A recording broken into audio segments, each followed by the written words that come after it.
Murag nagi tay maadobo karon nga manok kay lagi na diri sa cage nila Minggay mangitlog siguro ni siya guys. Kapila na siyang tuyok-tuyok ug wala gid siya nakit-an siguro nga mas better place mauna nga diri gid intawon siya nilingkod na. Mahal-mahal ra ba jud intawon ning manuka guys? Tag 15 million gid intawon ni no pero maadobo jud nako ni siya once di gid siya mahawa dira. Pero bitaw oy sa tinuod lang nga istorya kanang ako bitaw gaalaga sa akong mga manok dili na ako matake nga ako ang mag-ihaw. Sis, basig di lang jud ka kabalo mo ihaw day. Isa pod na.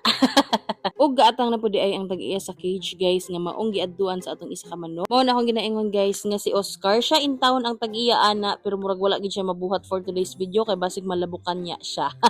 Siyempre, naka-isyoso na pud guys ang iyang inahan, mauna si Minggay. Sila actually ang duha nga nakapuyo diha karon ang manok na. Na, murag maihaw jud ka karon nok kay kaning duha ra ba perti na kusog muka og manok.